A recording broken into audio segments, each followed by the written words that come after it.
ಏನೋ ಕೋಟಿ ಕೋಟಿ ಸಂಪತ್ತನ್ನ ನಾಶ ಮಾಡಿದ್ರು, ದರೋಡೆ ಮಾಡಿದ್ರು, ಕಿಚ್ಚು ಹಚ್ಚುತ್ತಾ ಇದ್ದವರ ಮೇಲೆ ಪೊಲೀಸರು ಗೋಲಿಬಾರ್ ಮಾಡಿದ್ರು. ಈಗ ಪ್ರತಿದಿನ ಕಿಡಿಗೇಡಿಗಳು ಪೊಲೀಸರ ಬೇಟೆಯಲ್ಲಿ ಸಿಕ್ಕಿ ಬೀಳ್ತಾ ಇದ್ದು, ದಳ್ಳೂರಿ ಶೋಧದಲ್ಲಿ ಹಲವು ಟ್ವಿಸ್ಟ್ಗಳು ಸಿಗ್ತಾ ಇವೆ.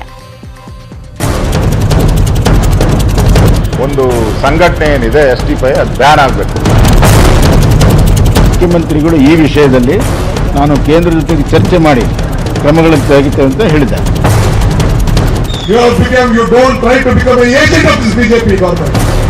ಹೊತ್ತಿದ್ದು ಬೆಂಕಿ, ಹರಡ್ತಾ ಇರೋದು ರಾಜಕೀಯ ಜ್ವಾಲೆ.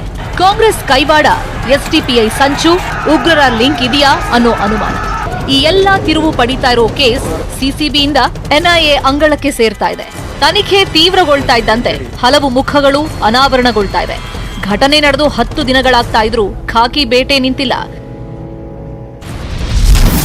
ನವೀನ್ ಮನೆಗೆ ನುಗ್ಗಿದ ಆರೋಪಿ ಅರೆಸ್ಟ್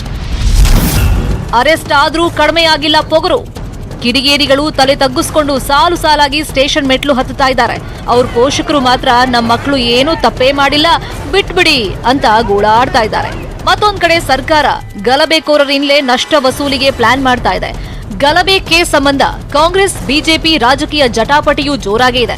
ಇಷ್ಟೆಲ್ಲ ಹೈಡ್ರಾಮಾದ ಮಧ್ಯೆ ಖಾಕಿ ಮಾತ್ರ ತನ್ನ ಬೇಟೆ ನಿಲ್ಲಿಸಿಲ್ಲ.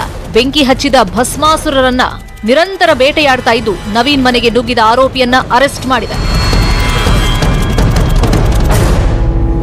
ಇವನೇ ನೋಡಿ ಯೂಸುಫ್. ನವೀನ್ ಮನೆಗೆ ನುಗ್ಗಿ ಸಿಕ್ಕಿದ್ದನ್ನೆಲ್ಲ ದೋಚಿ ಬೆಂಕಿ ಹಚ್ಚಿದವನು. ಮನೆಗೆ ನುಗ್ಗಿದ ವೇಳೆ ಜಾತಿ ನಿಂದನೆ ಮಾಡಿದ ಆರೋಪದಾಡಿ ಯೂಸುಫ್ ಮೇಲೆ ಜಾತಿ ನಿಂದನೆ ಕೇಸ್ ದಾಖಲಾಗಿದೆ. ಹೆಸರು ಯೂಸುಫ್. ಸ್ಟೇಷನ್ ಹತ್ತುವಾಗ್ಲೂ ಈತನದ್ದು ಕೊಬ್ಬು, ಹೊರಗೆ ಬರುವಾಗ್ಲೂ ಧಿಮಾಕು.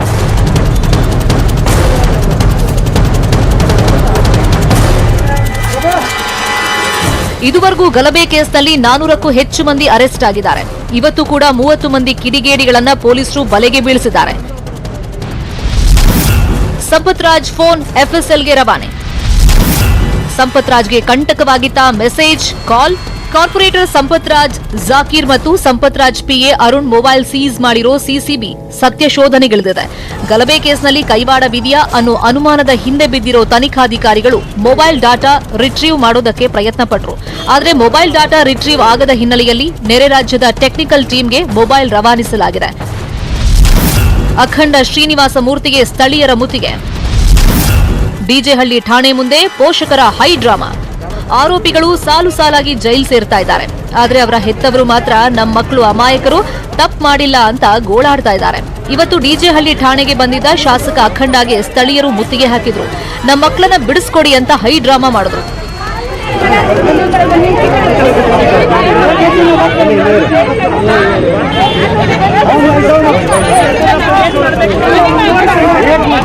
ಸರ್, ಬಂಧನ ಆಗಿರೋರೆಲ್ಲ ಅವ್ರ ಫೋಟೋಗಳಲ್ಲಿ ಯಾರ್ಯಾರಿದ್ದಾರೋ, ವಿಡಿಯೋಲ್ಲಿ ಯಾರ್ಯಾರಿದ್ದಾರೋ ಅವ್ರು ಶಿಕ್ಷೆ ಆಗಲಿ. ಯಾರೋ ಬಂಧನ ಫೋಟೋಗಳು ವಿಡಿಯೋಗಳಿಲ್ಲ ಅಂಥವ್ರು ಶಿಕ್ಷೆ ಆಗೋದು ಬೇಡ. ಅಮಾಯಕರಿಗೆ ಸ್ವಲ್ಪ ರಕ್ಷಣೆ ಕೊಡಿ. ಶಿಕ್ಷೆ ಯಾರೋ ಈ ಕೆಲಸ ಮಾಡಿದಾರೋ ಅಂಥವ್ರು ಶಿಕ್ಷೆ ಕೊಡಿ ಅಂತ ಹೇಳ್ತೇನೆ. ಗಣೇಶ ಹಬ್ಬದ ಸಂಭ್ರಮವಿಲ್ಲದೆ ಅಖಂಡ ಕಣ್ಣೀರು. ಸುಟ್ಟು ಹೋದ ಮನೆ, ಸಂಪತ್ತೆಲ್ಲ ಭಸ್ಮ, ನೆನಪುಗಳೆಲ್ಲ ಬೆಂಕಿಯಲ್ಲಿ ಹೊತ್ತಿ ಉರಿದು ಬೂದಿ. ಶಾಸಕ ಅಖಂಡ ಶ್ರೀನಿವಾಸ್ ಮನೆಯಲ್ಲಿ 3 ಕೋಟಿ ಸಂಪತ್ತು ಸುಟ್ಟು ಹೋಗಿದೆ. ಹಿರಿಯರು ಬಾಳಿ ಬದುಕಿದ್ದ ಮನೆ ಭಸ್ಮವಾಗಿದೆ. ಅಖಂಡ ಸಂಭ್ರಮಕ್ಕೆ ಕಿಡಿಗೇಡಿಗಳು ವಿಘ್ನವಾಗಿದ್ದು, ಉರಿದು ಹೋಗಿರೋ ಮನೆಯಲ್ಲಿ ಗೌರಿ ಗಣೇಶ ಹಬ್ಬದ ಸಂಭ್ರಮವಿಲ್ಲ. ಈ ಬಗ್ಗೆ ಶಾಸಕರು ನ್ಯೂಸ್ 18 ಕನ್ನಡದೊಂದಿಗೆ ನೋವು ತೋಡ್ಕೊಂಡ್ರು. ಹೇಗೆ ಅನಿಸ್ತಾ ಇತ್ತು ಸರ್ ಅವರಿಗೆ?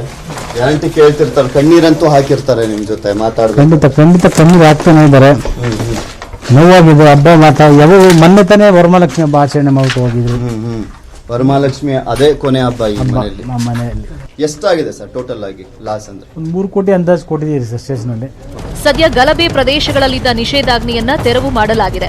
9 ಕೋಟಿ ಮೌಲ್ಯದಷ್ಟು ವಾಹನಗಳು ಬೆಂಕಿಗಾಹುತಿಯಾಗಿವೆ. ನೆಮ್ಮದಿಯಾಗಿದ್ದ ಬದುಕಿಗೆ ಬೆಂಕಿ ಇಟ್ಟು ಅಬ್ಬರಿಸಿದವರಿಗೆ ಶಿಕ್ಷೆ ಆಗಬೇಕು.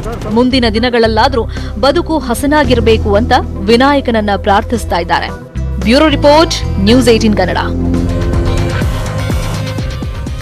ಪ್ರವಾಹ ಪರಿಸ್ಥಿತಿ ಇನ್ನೂ ಕೂಡ ಕಂಟಿನ್ಯೂ ಆಗ್ತಾ ಇದೆ. ಮಳೆ ನಿಂತಿದೆ, ಆದ್ರೆ ಪ್ರವಾಹ ಮಾತ್ರ, ಅದರ ಎಫೆಕ್ಟ್ ಮಾತ್ರ ಇನ್ನೂ ಕಂಟಿನ್ಯೂ ಆಗ್ತಾ ಇದೆ. ಏನೇನು ಎಲ್ಲೆಲ್ಲಿ ಆಗಿದೆ ಅನ್ನೋದನ್ನ ನೋಡೋಣ ಬ್ರೇಕ್ ಆದ್ಮೇಲೆ.